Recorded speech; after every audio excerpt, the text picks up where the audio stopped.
장소를 정해주지 않은 엄마들이 많아요. 책가방 같은 거 제자리 갖다 놔 이랬는데 제자리가 없는 거예요. 제자리가 어디야? 쓸데없는 것들 제가 주기적으로 다 팔아서 현금을 드려요. 가장 부피가 적은 재화가 돈이에요. 2평은 금방 넘어가기 때문에 1억에 가까운 제가 10평 넓혀드릴게요. 가격 너무 명쾌하다. 평당 얼마다 이렇게 생각을 하면.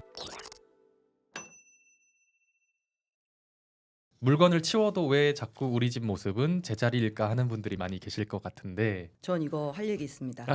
제가 예전에 어렸을 때 저희 부모님께서 집을 그렇게 어지르셨어요. 항상 그렇게 집을 정리해도 다시 돌아오고 정리해도 돌아오고 이거의 반복이었는데 자취를 하고 깨달았어요. 집에 있는 순간 이렇게 행복할 수 있구나. 제가 자취하면은 제 집은 저만 있으니까 아무도 어지르지 않잖아요. 맞아요. 그래서 깔끔한 집에서 하니까 별로 이렇게 스트레스 받는 게 없는 거예요. 그래서 가끔 명절에 또 이제 본가를 가잖아요. 그럼 막 가자마자 막 잔소리할 게 너무 많은 거예요. 그럼 이제 엄마께서 수정이 오기 전에 청소하자 그랬잖아 여보. 그러면서 쟤 또 잔소리하잖아 그러신단 말이에요. 근데 이제 제가 결혼을 해서 시댁이 좀 더 가까워서 시댁을 자주 간단 말이에요. 제가 뭘 딱 뚫어지게 보고 있으면은 어머니께서 너 또 뭘 어디 보니 저는 어머니 저 찌든 때 제가 닦아도 될까요? 그러면 부엌에서 나가라고 너 나가서 TV 보라고 그러신단 말이에요. 그러면서 저희 어머니께서 저한테 했던 말 중에 기억이 나는 게 아우 진짜 시어머니 살아 돌아오신 것 같아가지고 시어머니 살아 돌아오신 것 같다고 그러시는 거예요. 예. 그러니까 옛날 부모님 세대 분들이 아무래도 좀 더 물건을 못 버리시고 못 비우시고 그런 게 좀 더 있는 것 같아요. 그러니까 제일 많이 해드리는 건요. 이분들은 이게 다 재산이라고 생각해서 아까워서 그러셔서 제가 다 당근에 팔아드렸어요. 쓸데없는 것들 제가 주기적으로 다 팔아서 현금을 드려요. 좋아하시겠다. 그러면 잘 그냥 잘 비우세요. 재화로 바꿔드리고 그렇죠. 가장 부피가 적은 재화가 돈이에요. 음. 그렇기 때문에 저는 항상 가장 부피가 오. 적은 재화로 바꿉니다. 제가 좀 친구들 집 청소를 많이 도와주러 다니거든요. 제가 청소 딱 하고 나서 집에 오면은 그 친구 신랑들이 그렇게 좋아한다는 거예요. 수정 씨 왔다 갔어? 뭐 이렇게 집이 깨끗해졌어? 또 애기들은 뭐 엄마 집이 넓어졌어? 그런다는 거예요. 근데 옛날 분들은 이렇게 버리면 벌 받는다. 이런 얘기 많이 하세요. 그리고 저희 세대까지는 부모님들이 그렇게 교육을 시켰어요. 그렇게 먹는 거 남기면 나중에 죽어서 다 지옥 먹게 가서 한다. 먹는다. 맞아요. 맞아. 그런 얘기 많이 들었어요. 저 그때마다 어머 다 먹으면 지옥 가서 굶어 죽겠네요. 그랬는데 어머 너무 센스 있으시다. 그런데 저는 어느 정도 그게. 그 세대도 이해는 가는 게 음. 사실 어려웠었잖아요. 맞아요. 지금 맞아요. 저희는 엄청 풍족하게 살고 있는 세대인 맞아요. 거고 인프라가 너무 없었다 보니까 그 물건을 아끼는 마음도 어느 정도는 이해가 간다. 맞아요. 근데 이제 그런 어떤 개인의 트라우마틱한 경험들, 뭐 전쟁이라든지 가난이라든지 이런 것들이 이제 저장강박으로 좀 이어지게 하는 주요한 요인이라고 보기는 합니다. 서사가 담긴 물건에 되게 집착하신 분들이 많잖아요. 맞아요. 서사가 담긴 물건이 부피가 작으면 좀 간직해도 된다고 생각해요. 저 막 학교 다닐 때 모았던 예쁜 지우개 아직도 있거든요. 근데 부피가 큰 건 어쨌든 집안 공간을 많이 자리를 차지하잖아요. 그럴 때 이제 사람들이 좀 고민을 하는데 다음 서사를 위해서 중고로 팔아서 새로운 서사가 쌓일 물건을 사는 게 낫지 않나. 맞아요. 네. 애들이 어렸을 때 뭐 베넷 저고리 아니면 사진, 애들 장난감, 뭐 딸랑 이런 거 다 막 갖고 계시잖아요. 아직 초등학교 안 된 아이가 이제 그 정도 가지고 있으면 중학교, 고등학교 이렇게 가다 보면 이게 엄청 부피가 커지잖아요. 공간의 한계를 지어라. 예를 들면 이 박스 안에 들어갈 때는 뭐든 마음껏 넣으세요. 대신 요 박스 안에만. 근데 더 중요한 게 들어왔다? 그러면 이제 다른 걸 빼야 되는 거죠. 제가 유튜브를 봤는데 거기 한의사 선생님이 밥그릇 하나에다가 콜라를 담아도 되고 햄버거를 담아도 되고 뭐든. 근데 그 한 그릇에 넘치면 안 된다는 거예요. 괜찮다 싶어가지고 제가 그렇게 먹었어요. 근데 진짜 한 2주 만에 4-5kg가 빠지는 거예요. 그동안 제가 너무 많이 먹었다는 거잖아요. 그래서 이 그릇으로 한계를 정한 거네요. 그렇죠. 한계를 그게 굉장히 사람을 편하게 그걸 하게 한다고 해야 될까요? 그거는 식탐이 없으셔서 그래요. 전 그렇게 5번 10번 먹을 거예요. 그게 되면 차리 안 쪘겠죠. 그러니까 넘어갈 수는 있지만 늘 그거에 한계가 있다는 거는 120%까지 150%까지는 갈 수 있지만 300% 500%까지 가게 하지는 않는다. 그러니까 1차 억제할 수 있는 맞아요. 기준을 하나는 만들어 놓은 것 같아요. 그걸로 뭐 다 음. 된다는 아니지만 여기서 좀 낼 수 있는 아이디어가 옷장에 옷걸이 개수를 정해서 옷걸이를 안 늘리는 방법이 있어요. 새 옷을 사면 반드시 헌옷 중에 하나는 아름다운 이유 통에 넣는 거예요. 그런 식으로 해서 저는 행거도 써본 적이 없고 그냥 옷장에서 딱 그만큼만 어차피 몸 하나잖아요. 일주일밖에 안 되고 그러니까 그런 방법도 좀 있는 것 같아요. 원래 보통 1인 1아웃은 엄청 많이 들어보셨을 것 같은데 어떤 거요? 하나 들어오면 하나 나간다. 네. 옷걸이 개수를 아예 정해버린다는 거는 네. 조금 더 강화된 것 같아요. 그냥 새 옷 살 때 무조건 안에 있는 거 하나는 비울 생각을 하고 사야 돼. 그럼 또 이제 새 옷 사는 게 그렇게 또 함부로 사지 않게 되더라고요. 선생님도 옷 관리를 조금 개수를 정해놓고 하시나요? 저 완전 못해요. 너무 의외신다. 네, 그래요? 아, 저는 제가 정리정돈을 못하는 편은 아니다라고 생각을 하는데 네. 옷장은 예외예요. 개인적으로 옷 욕심이 좀 있어서 그럴 저희 수 있죠. 부모님이 그럴 수 있죠. 굉장히 싫어하세요. 네, 또 샀니? 어. 저희 아버지가 이제 원래는 좀 더 풍채가 좋으셨는데 이제 연세가 들면서 좀 이제 마르게 되시고 저는 이제 반대로 조금 체격이 전보다 이제 커져서 엇비슷한 체형이 됐어요. 조금 입다가 이제 입는 것들을 저희 아버지한테 이제 보내고 하면은 이걸 나한테 준다는 거는 네가 그만큼 또 새로운 옷을 드렸다는 건데 옷장을 한번 열어봤거든요. 근데 진짜 정리 전문가님을 모셔야 되지 않을까. 가셔야 되는 거 아니에요? 진짜로 2달에 한 번쯤은 이제 빼서 이렇게 항상, 다시 개고 이거 유지를 잘 해야지 하는데 네. 조금 바쁘다라는 핑계 그리고 플러스로 옷장은 가려놓으면 맞아요. 안 보이잖아요. 겉보기엔 깔끔해요. 근데 이제 안에 열면은 난리가 나는 거죠. 아까 작가님이 옷걸이 얘기를 했을 때 저는 뜨끔을 했던 게 저는 이제 세탁 서비스를 이용을 하거든요. 네. 옷걸이를 주잖아요. 계속 옷 사요. 그거를 걸어놓잖아요. 계속 그대로 걸어놓으면은 옷걸이가 막 지금 보면은 행거가 조금 힘들어할 정도로 옷걸이들이 많이 걸려 있어요. 못 버리는 친구들 그거 팔아주면 되게 좋아해요. 당근에. 네, 네, 팔아서 주면은 나중에 더 꺼내줘요. 이것도 팔아줘, 이것도 팔아줘. 네. 선생님 옷 한번 당근에 좀 여러 번 아니, 정말. 하시는 거 어때요? 의류는 당근에서도 해결이 안 돼요. 그래요? 네. 그래요? 네, 옷이란 건 정말 취향이 분명하기 때문에 다른 어떤 육아용품이나 모든 생활용품들이 다 당근에 잘 팔리는데 옷만 안 팔려요. 저는 당근을 옷만 합니다. 역으로. 그래요? 네, 옷이랑 신발 관리를 잘 하시나 봐요. 아니, 저는 좀 좋은 옷이지 좋은 않아? 옷에 달라요. 네, 저는 메이크 명품은 사본 적이 없어서 몰라요. 네. 취소. 네. 제 소비에서 옷이 차지하는 비중이 꽤 높아요. 사실 그래요? 그래가지고 저집 한번 놀러 가서 좀 바자회 좀 열면 안 될까요? 친구들도 그런 얘기해요. 옷장 열어서 그냥 아무거나 좀 아버지 갖다 주시지 줘라. 말고. 그래서 그런가 봐요. 네. 좋습니다. 혹시 절대 안 사는 정리용품이 있으신가요? 수납장 절대 사지 않습니다. 오. 수납장이 늘어나면 짐이 계속 늘어나요. 아까 옷걸이랑 똑같아요. 정해진 수납장 안에서만 또 물건을 계속 로테이션 하는 거예요. 예. 그 안을 채울 물건을 더 사더라고요. 저는 육아하면서도 트롤리 하나 말고 수납장을 하나도 사지 않았어요. 기존에 그럼 제 물건 그만큼 비우고 육아용품 넣고 그런 식으로 했던 것 같아요. 엄청 체계적이시고 그게 정말 이제 확고하셔가지고. 주관이 진짜 주관이 확고하세요. 확고하세요. 근데 0.1%예요. 사실은. 근데 그게 있어요. 그냥 그 서랍 안에 먼지 있잖아요. 먼지 한번 닦는다 생각하고 다 꺼내서 먼지 닦고 넣을 때요. 사람이 꺼내봐야 안 쓴 지 오래된 것 같은데. 그러니까 서랍장을 열 일이 없으면 누구나 정리를 안 하게 되는데 한 번 다 꺼내면 맞아요. 이거 맞아요. 좀 안 쓴 것 같다는 생각이 계속 주기적으로 들어요. 예, 그러니까 서랍장 정리를 하다 보면은 내가 막 5년, 10년 안 쓴 게 분명히 나오거든요. 그렇게 한번 정리를 하는 거죠. 그럼 책장은 어떻게 생각하세요? 작가가 이러면 안 되는데 저 대여해서 많이 보거든요. 1년에 책을 막 200권 정도 보다 보니까 200권을 집에 둘 수가 없어요. 그래서 저는 맞아. 조금 그 구립 도서관 같은 데 가서 많이 빌려보는 편이에요. 좋은 방법이지 좋은 않나요? 방법이죠. 근데 책 파는 사람이 이러면 안 되는데. 근데 정말 미니멀리즘을 실천하고 계신다 이런 생각이 드네요. 특히 아이들 책은 되게 두꺼운데 반해서 커가는 동안 계속 책을 바꿔줘야 되잖아요. 맞아요. 아이들 책 같은 경우가 오히려 막 전집 새 권 비싼데 당근에서 그렇게 부피 차지 많이 하는 건요. 무료 나눔을 또 좀 저렴하게 많이 올라오시거든요. 책은 오히려 이렇게 로테이션을 했어요. 근데 이제 그보다는 애들 장난감 같은 거 부피 큰 거 있잖아요. 근데 사실 제가 저희 집에 장난감이 많진 않거든요. 근데 그러려면 애를 밖에서 키워야 돼요. 예. 저는 정말 좋죠. 밖에서 많이 놀았어요. 그러면 이제 집안에 쓸데없는 장난감도 없고 그쵸. 집이 아이 키운다고 좁아지지도 않고 그렇게 또 힘 빼면 밤에 잘 자고. 생각해보니까 제가 그렇게 컸던 것 같아요. 장난감이 많이 없었어요. 안 사줬어요. 옛날엔 다 그렇게 했는데 네. 요즘 세대는요. 제가 애랑 같이 밖에서 그냥 흙놀이터에서 놀고 있으면요. 지나가다 할머니가 어떻게 애가 밖에서 놀고 있냐고. 혼자서? 우리 손주는 집에서 나가는 걸 본 적이 없다는 말씀을 하시는 어르신들이 되게 많아요. 요새는 애들이 집 밖으로 잘 안 나가고 더 많은 장난감이 필요하고 집안에서만 놀면 체력이 안 떨어지니까 밤에 잠을 더 늦게 자고. 네, 근데 그냥 근처 둘레길, 운동장, 뭐 놀이터 이런 데 돌리면요. 장난감이 많이 필요하지 않은데 애가 일찍 자요. 저는 좀 반성을 하게 되네요. 작가님과는 아, 반대로. 근데 일하시니까. 네. 예. 네, 저희 이제 아이가 하나고 이제 여자인데요. 집에서 이제 대부분의 시간을 많이 보내는 것 같아요. 근데 생각해 보니까 이제 그냥 아이 성향 자체가 이렇게 맞아요. 밖에서 놀기보다는 집에서 노는 걸 좋아하나 보다라고 생각을 했는데 저희가 좀 너무 이렇게 집에서 뭔가 그 아이템을 얻을 수 있는 즐거움에 치중을 한 육아를 하지 않았나라는 생각을 좀 몸으로 노는 것보다는 하게 됩니다. 반사적으로. 사실 이제 뭐 제 문제이기도 한 것 같은데 저는 좀 개인적으로 아이랑 시간을 보내기가 핑계일 수도 있는데 많이 없거든요. 그럴 만한 시간들이. 좀 보상을 해주고 싶은 마음이 좀 생기는 것 같아요. 그래서 예, 이러다가 관계가 좀 멀어지지 않을까 하는 두려움도 있다 보니까 내가 이렇게 뭔가 아이가 좋아할 만한 것들을 사줘서라도 난 좋은 아빠야 라는 것들을 아이한테 또 나한테 좀 얘기를 하고 싶은 마음이 있는 것 같은데 항상 마음 한편으로는 작가님처럼 좀 데리고 나가야 되겠다. 그렇게 해서 시간을 보내고 추억을 쌓는 게 더 중요하지 않을까라는 생각을 하거든요. 추억도 실천해봐야 추억인데 되겠다. 밤에 잘 자요.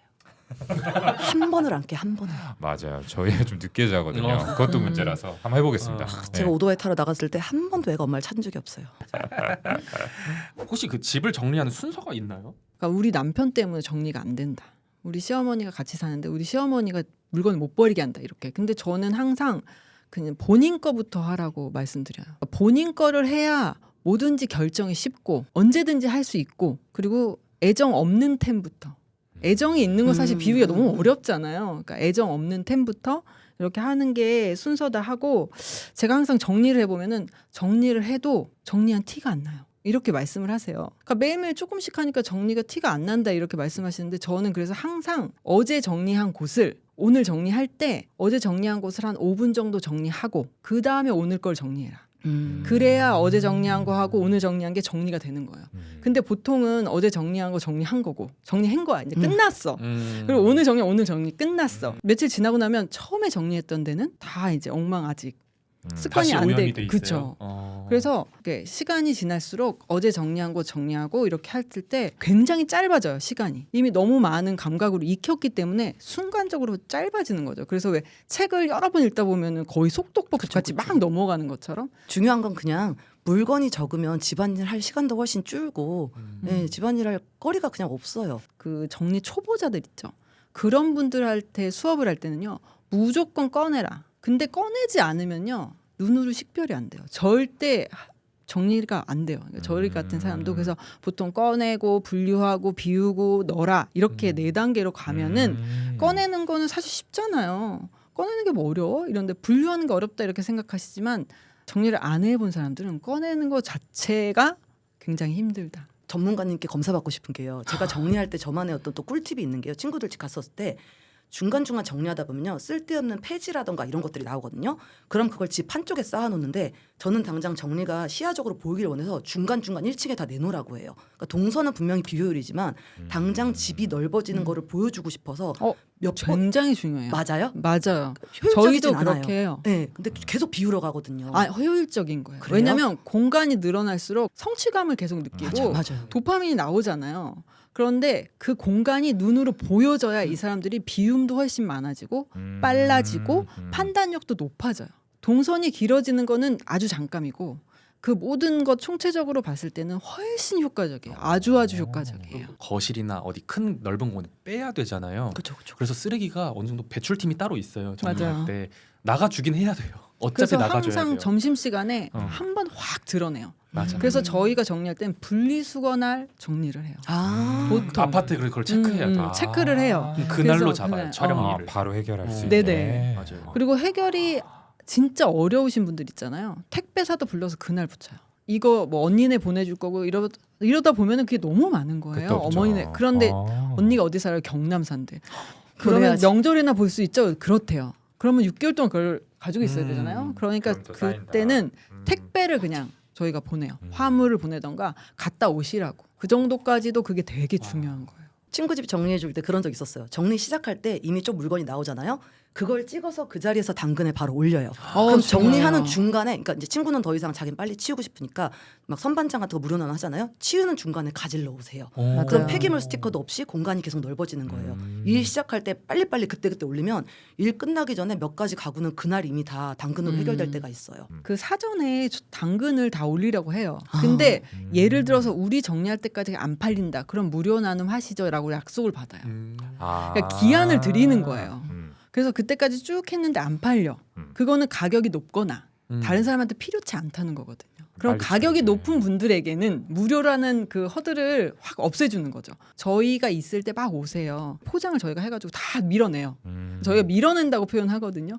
그러니까 그분들이 와가지고 이런 건 안 필요하세요. 이렇게 아, 이제 오시겠다고 하지만 11시에 오시면은 우리 이것도 있는데 괜찮으세요? 이러면 뭐 자기 가져가겠다. 벼룩 시장이네요. 그 당근 99도로서 제가 조금 그 팁이 있다면요. 지금 네. 말씀하신 것에서 생각난 건데요.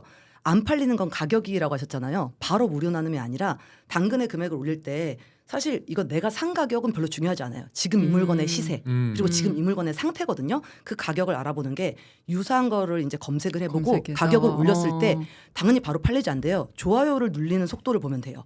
어. 가격이 어. 적절하게 되면요. 어. 네, 근데 하트가 아예 안 눌린다? 그럼 내가 가격을 이걸 좀 잘못 올린 거예요. 그럼 좀 낮춰보고 그런 식으로 좋아요를 보면서 내 가격 설정을 좀 높게 했나? 그런 식으로 가격을 먼저 조정해 볼 수 있어요. 근데 전략적으로. 만약에 물건을 올리자마자 갑자기 좋아요가 치솟고 딱 판매가 되잖아요. 그러면은 이거 내가 너무 싸게 올렸구나. 이거 뭔가 잘못됐다. 그렇게 가늠할 수 있어요. 그 꿀팁이네요. 네. 사람들은 쓸모가 없어져야지 비운다고 생각하잖아요. 플라스틱 그릇이 많잖아요. 깨지지도 않았는데 어떻게 비워? 이렇게 생각하지만 사실은 내가 쓰지 않으면 쓸모가 없는 거거든요. 이거는 유통기한이 아니라 약간 사용기한? 그걸 좀 인정하시면 좋을 것 같아요. 제가 그래서 당근을 합니다. 당근은 사실 물건이 쓰임이 있을 때 파는 거예요. 걸레짝이 됐을 때 파는 게 아니라 사람들이 뭔가 아직 쓸만한데라는 말을 하는데 그 쓸만할 때 파는 거예요. 옷통에다가 낡은 옷 넣으시는 분들 있어요. 유행이 지난 팔 수 있는 옷을 넣는 거예요. 거기는 다 거적대기를 넣는 게 아니라 왜냐면 그것은 재판매한 옷이거든요. 그런 옷을 넣는 아름다운 유통은 그런 게 아니거든요. 그렇죠. 그건 쓰레기인 거죠. 그렇죠. 그러니까 근데 문제는 그거잖아요. 이거를 의뢰하신 분들이 당근 하라 해도 어차피 이거 쓸모 있는데 왜 당근해야 돼요? 언젠간 쓴다는 기준을 딱 세우면 돼요. 내가 한 1년에 한번 쓸 것 같다. 내년에 사세요. 아.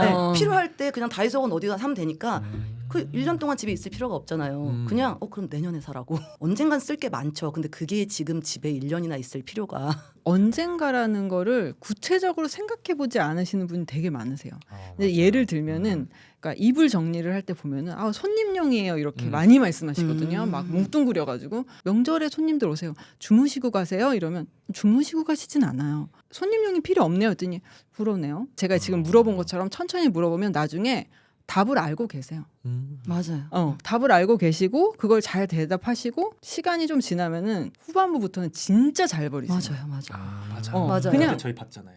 그냥 가만히 있어도 본인이 이거는 안 써. 이렇게 하면서 계속 그냥 저희 학습지 선생님 같이 옆에만 앉아 있어도 잘 풀고 있는 학습지 선생님 같은 그런 느낌이에요. 정리할 때 꼭 집주인이 옆에 있어야 돼요. 제가 친구들 집 정리 도와줘 다닐 때 가가지고 이거 써? 항상 물어본 게 써? 물어보면요. 조금 망설이면 너 안 쓰네. 써? 쓰는 건 바로 대답이 나와요. 맞아요. 고민을 한다. 그래서 그러다 나중에 이거 절대 버리면 안 돼. 이거 신랑이 안 된대서 그러면은 자 그럼 이거 딱 2주만 방 안에 숨겨놔봐. 네 신랑이 찾나 안 찾나. 안 찾을 거야. 유예 기간을 주는 거예요. 네. 맞아요. 어차피 그러니까 신랑한테 이거 쓰냐고 물어보면 신랑은 분명히 쓴다고 대답한다. 근데 다른 옷장에 넣어둬봐. 그래서 한 달 있다 안 찾으면 정리해. 물건을 잘 못 버리시는 분들은 심리적으로 불안도가 좀 높으신 분들이 많이 있는 것 같아요. 혹시나 필요한 상황이 맞아요. 생기면 어떡하지? 맞아요. 혹시나 후회하면 어떡하지? 이제 이런 생각이 이제 많으니까인데 결국에는 이제 심리치료적으로 개입을 한다라고 했을 때 불안을 이제 끊어내기 위해서는 그거를 하지 않고도 별다른 일이 생기지 않는다라는 걸 체감을 해야지 이제 결국에는 이 고리에서 벗어날 수 있다라고 보거든요. 그 고리를 끊는 역할을 이제 외력이 좀 작용을 해야지 할 수 있겠다라는 생각이 들어요. 괜찮아요. 버리세요라고 옆에서 좀 푸시를 네. 해주고 격려를 해주는 사람이 있어야지 버리고 나서도 괜찮구나. 별일이 없구나라는 거를 체감을 하고 말씀하신 대로 이제 뭐 오후부터는 이제 본인이 나서가지고 네, 맞아요. 좀 쉽게 버린다라는 것도 그렇게 생각해 볼 수 있겠네요. 반주하잖아요. 내가 이거 왜 버렸죠? 버리지 말 거. 이렇게. 내가 그 스트라이프 버리지 말 거나 이 청바지 보면 되게 괜찮았는데. 근데 사실 스트라이프를 하나만 갖고 있지 않으시거든요. 여러 개 가지고 맞아. 계시니까 그렇게 생각하고 제가 질문을 막 하고 나서 나중에 버리시고 나면은 다시 그걸 내가 괜히 버렸어 하다가도 그래서 버렸지라는 게 본인이 대답을 했었기 때문에 그걸 다시 생각하고 후회하진 않는 거죠. 그래서 꼭 스스로 자문자답하는 꼬꼬무가 아주 굉장히 정리하는데 아주 중요한 방법이다. 저는 그렇게 생각해요. 저희 다음 주제는 이제 본전 생각과 매몰 비용의 오류. 본전 생각을 하다 보면 못 팔 때가 있잖아요. 맞아요. 그걸 어떻게 좀 제어를 해야 될까요? 그 어디 사시죠? 물어봐요. 지금 어디 사시죠? 이러면은 예를 들어서 서울 근처 뭐 평당. 이러면 평당 얼마죠? 이렇게. 근데 사실 나한테 휴지가 너무 많은 것 같아.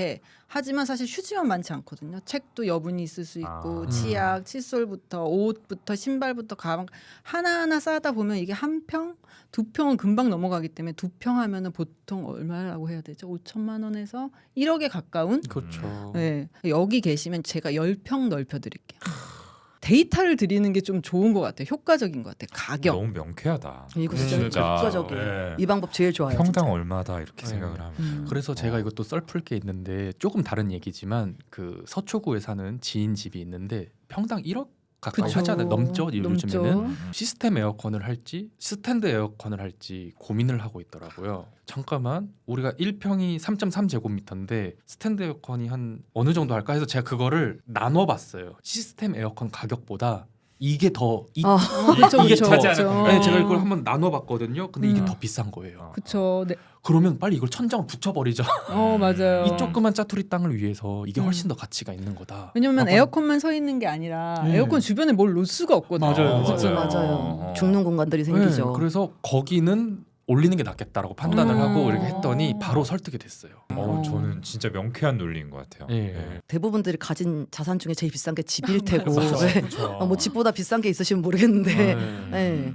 부모님 집 정리해줬는데 다시 되돌아오더라. 나는 선한 마음으로 이렇게 도왔는데 허탈해졌던 썰들이 정말 많이 달렸었어요. 두 가지가 있을 것 같아요. 부모님은 원하지 않았지만 내가 답답해서 정리를 해준 거 부모님이 야 너 나 좀 정리해줘라라고 SOS를 받고 이제 해주는 경우 이 두 개가 저는 다를 거라 생각하는데 일단은 이제 자녀분이 원해서 저렇게 사는 건 아닌 것 같아라고 한다면은 뭐 당연히 부모님 입장에서는 반감이 들 수밖에 없을 거고 또 그동안 고수해온 생활 어떤 라이프 스타일이 있을 텐데 다시 돌아올 수밖에 없는 문제이지 않을까 싶고요. 부모님도 이제 원하셨지만 다시 좀 원위치가 되는 부분들도 있겠죠.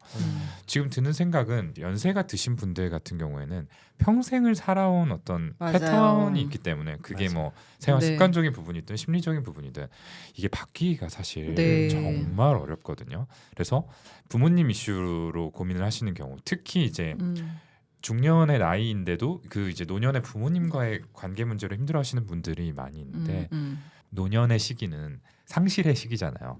그동안 본인이 이제 맞아요. 가졌던 어떤 사회적 지위라든지 뭐 신체적인 건강이라든지 여러 가지를 이제 잃고 말하자면은 이제 퇴화해 가는 시기죠. 사실 물건으로서라도 이제 그런 어떤 심리적인 상실감을 보상하고자 하는 마음이 생길 수밖에 없다고 생각을 해요. 맞아요. 그래서 비우더라도 뭔가 내가 새로운 것들을 조금 사서 채우고 싶어하거나 금세 그 물건을 그리워해서 다시 조금 가져오거나 이런 경우들이 뭐 심리학적으로도 충분히 좀 설명이 되는 부분이라고 할 수 있죠.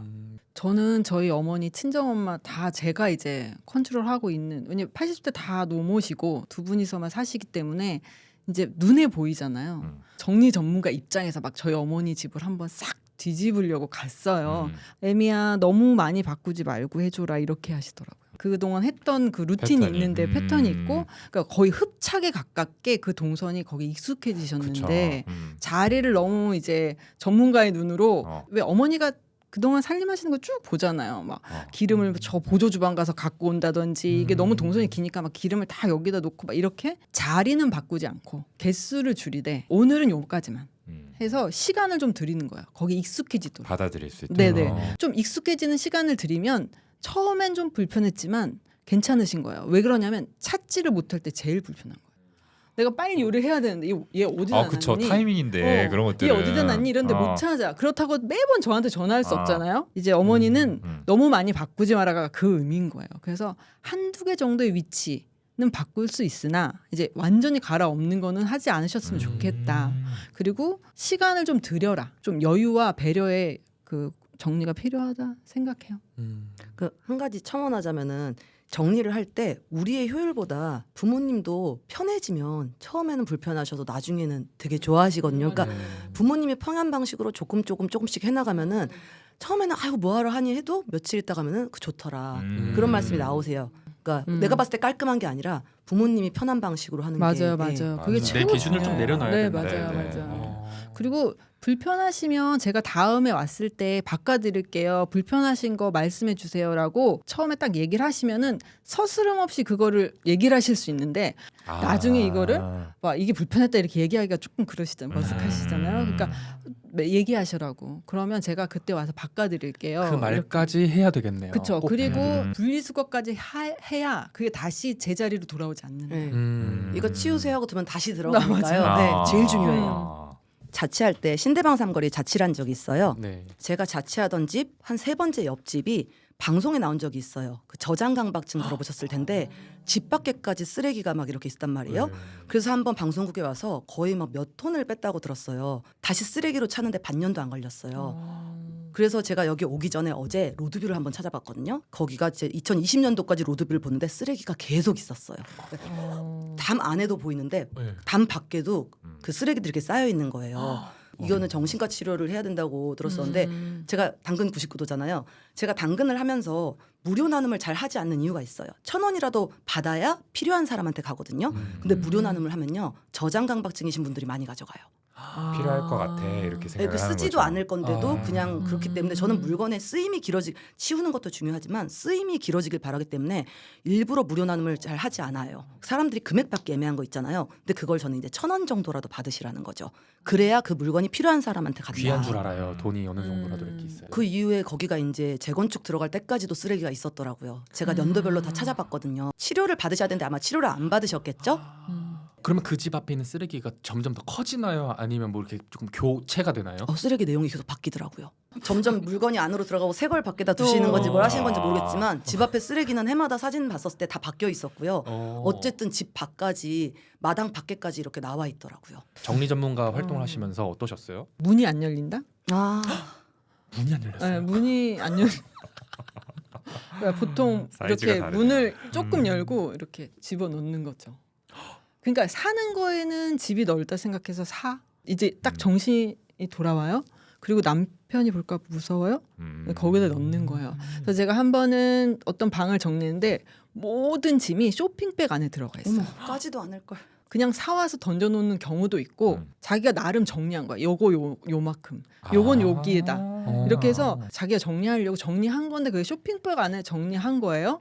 갖다 놔야 되는데 어디에 놔야지 몰라요. 지나가다 보면 쓰레기 모이는데 계속 쓰레기가 모이듯이 그쵸, 그쵸. 창고 방이 되는 순간 거기에 자리가 되는 계속 거죠. 깨진 유리창 이런. 법칙인가 접시. 뭐 그런 거 있었죠. 네, 약간 그렇고 아예 커튼을 10년 동안 안 여신 분. 그러면 안 열었다는 거는 환기도 안 됐지만 커튼도 빨지 않았다는 거잖아요. 먼지가. 그러니까 기본적으로 비염 달고 사는 건 너무 당연하고요. 그러게 되니까 환기를 시켜야 되니까 공기청정기가 방방마다 들어와요. 그리고 제습기, 가습기가 다 들어와요. 그러니까 오히려 더 정돈이 안 돼요. 물건이 계속 들어와야 되니까. 그러니까 소가전이 어디 올려놓기 되게 애매한 거거든요. 맞아요. 공기청정기 이런 거 막 이런 데 올려놓을 수 없잖아요. 바닥에다 늘어져 있어요. 정리도 안 돼요. 청소가 안 돼요. 저장강박 환자분들은 근데 생각보다 병원에 좀 잘 안 오세요. 왜냐하면은 강박증은 자아 이질적이라고 저희가 표현하는데 내가 안 하고 싶은데 자꾸 이거를 하고 싶게 만드는 게 특성이에요. 그러니까 우리가 일반적으로 아는 뭐 가스불을 확인한다든지 문단속을 확인한다든지 순서를 맞춘다든지 하는 거는 머릿속으로는 이게 부자연스럽다라는 걸 알지만 너무 불안하니까 어쩔 수 없이 해. 근데 참 불편해라는 느낌을 가지고 있는데 이 저장강박 같은 경우에는 자아 동조적이라고 표현을 저희가 하거든요. 이게 맞아? 라고 이제 생각을 하는 거죠. 이분들의 그럼 머릿속에서는. 문단속을 예를 들면 문단속 안 해도 괜찮아요? 뭐예요?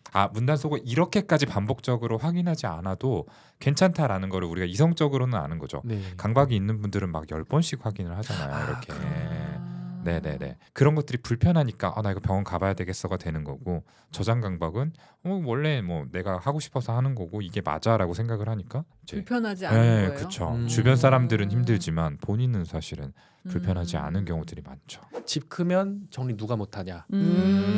라는 말이 정말 많은데 정리 가시는 곳 평수 큰 곳 많지 않아요? 많아요. 오히려 클수록 불편해하게 물건을 정리하시는 거죠. 더 예를 많이 들어 써요. 방방마다 옷장이 다 있어요. 저 방엔 남편 옷이 다 있고 아이 방엔 아이 옷이 다 있으면 괜찮은데 이 방에도 내 옷과 아이 옷과 남편 옷이 섞이고 저 방에도 겨울 옷은 다 그 방에 있고 뭐 이런 식으로 하면 맞아. 여기서 입고 저기 가서 코트 입어야 되고 저기 가서 모자 써야 되고 막 이렇게 되는 거예요. 집이 넓으면 넓을수록 내 동선이 길어지고 불편하다.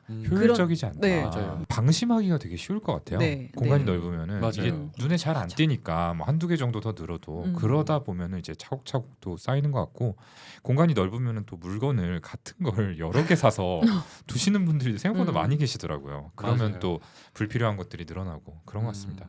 개인적으로 좀 미니멀리스트 요즘 미니멀에 관심이 많잖아요. 많죠. 그런 분들한테 말씀드리고 싶은 게 미니멀을 하려면 가장 먼저 알아야 될 게 내 욕구, 내 취향인 것 같아요.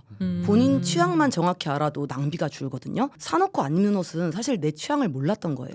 맞아. 그런 물건들 같은 거 내 욕구를 정확히 알면 확실히 물건을 그렇게 쓸데없이 많이 안 사게 되고 지갑도 지킬 수 있고 여러 가지 면에서 내가 어떤 취향을 가졌는지 내 욕망이 무엇인지 내가 어떤 취미를 할 때 즐거운지 그런 걸 좀 먼저 파악을 하고 미니멀을 시작하셨으면 좋겠어요. 근데 취향을 알면 미니멀리스트 되는데 어떤 도움이 좀 되는 것 같아요? 낭비를 적게 하죠. 옷도 마네킹 보면 이쁘죠. 근데 잘 생각해야 현타. 돼요. 내가 저런 핏이 나올 것인가. 그러니까 그런 어떤 현실적인 것도 있지만은 사실 내 취향이 아닌데도 마네킹이 예뻐서 사게 되는 경우도 있을 거예요. 분명히 저 스타일은 내 취향이 아니었는데도 맞아요. 그런 것들. 그 제 영상에서 사람들이 가장 인상적이었던 그 배댓이 미니멀리스트는 그 절약이 아니라 낭비를 하지 않는 사람이다. 그걸 가장 사람들이 인상적으로 봤더라고요. 맞아요. 절약이랑 낭비는 완전히 다른 거거든요. 맞아요. 취향을 알면 낭비를 확실히 덜하게 되는 게 있는 것 같아요. 사더라도 제대로. 그쵸. 하나를 사더라도 제대로 꼭 싸고 저렴한 걸 사라는 게 아니라 뭐 질 좋은 거 하나를 사더라도 진짜 무슨 내 취향도 아닌 1,000원짜리 옷 여러 개보다 그냥 예쁜 거 딱 옷 한 벌 10,000원 주고 사고 그러면 삶의 질이 훨씬 높아져요. 만족도가 올라가요. 네네. 그러니까 여러 개를 가지고 있는 것보다는 내가 공간이 되게 좁은데 사는데 그럼 내가 이것밖에 못 가져요? 했을 때 근데 그것밖에 못 갔지만 그게 다 내가 좋아하는 것만 있을 때는 만족도가 훨씬 맞아요. 달라. 진짜 달라요. 옷장 열었을 때 다 예쁜 옷이야. 물론 전 다 빨갛지만 너무 다 마음에 들어. 그게 달라요. 취향이 진짜 확고하시다. 확고하세요. 근데 이렇게 확고하기는 진짜 쉽지 않지 않나요? 그러니까. 고민을 따로 한 건 아니고요. 뭐 어떻게 보면은 그냥 정말로 다른 걸 안 해서 인스타나 뭐 그런 걸 안 해서 덜 휘둘리는 걸 수도 있어요. 뭐가 유행하는지도 모르고, 예, 유행을 모르고 사람들이 저를 어떻게 볼지에 대해서 별로 생각하지 않고 그러든지 말든지 난 그냥 빨간색 옷 입을 거야. 예, 그 제 눈에 예쁜 거. 그니까요. 너무 멋있는 것 같아요. 지속 가능한 살림 습관에 대해서 조금 고민해 보신 적 있으세요? 이건 제 개인적인 생각으로는 10년 후에도 유지가 되려면 가족과 결이 방향이 맞아야 된다고 생각해요.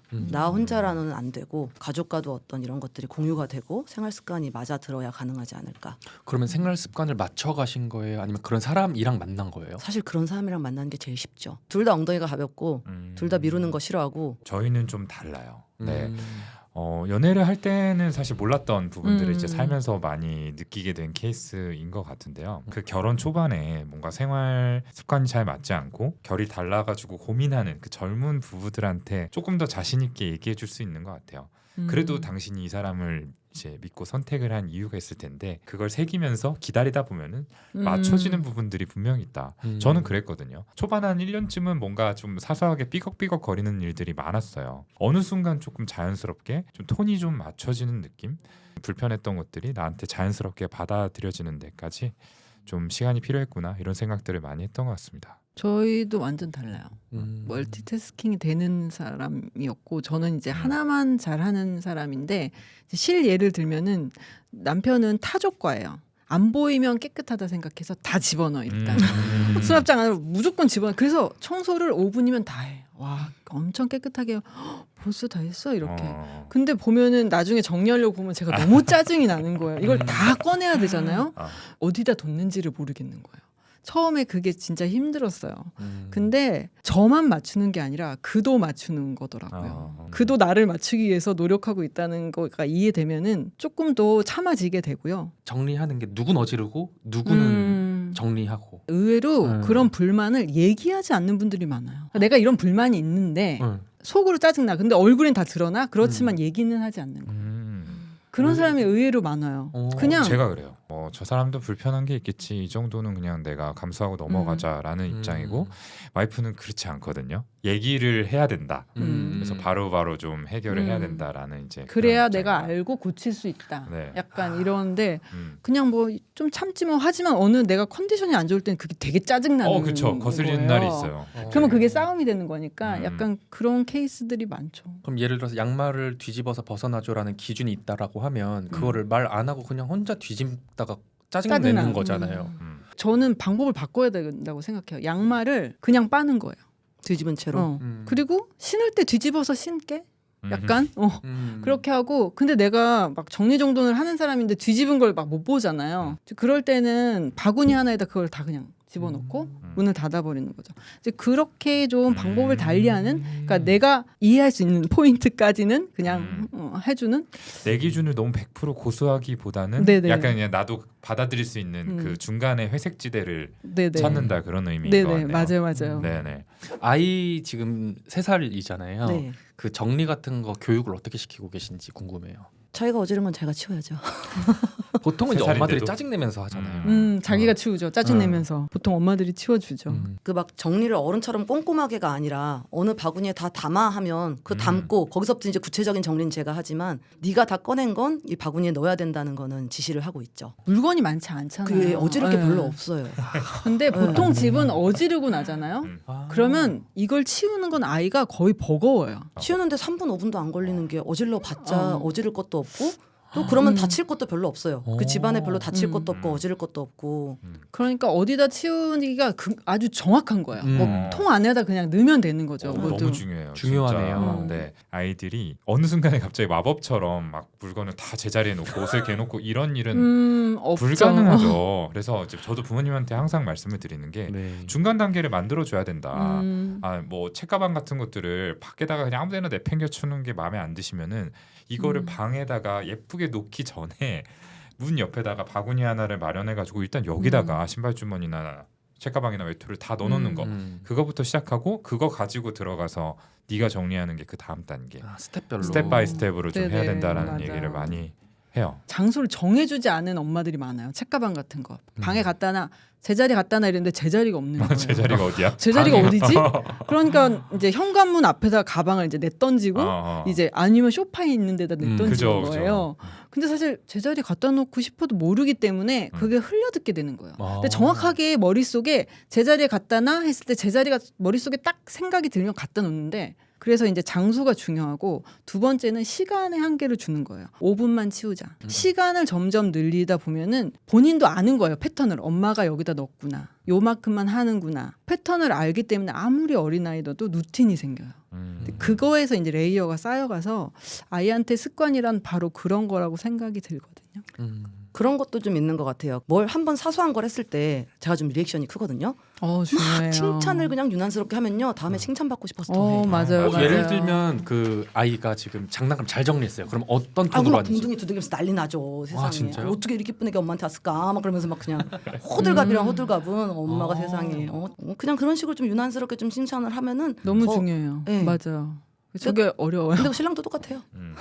맞아요. 아니 근데 이거는 제가 다음 편에 준비했던 질문지긴 한데 궁금해서 그래요. 남편한테 칭찬을 했더니 기고만장해지더라. 기고만장해지더라도 그거를 계속 즐겁게 할 수 있다면 음. 내가 편해지잖아요.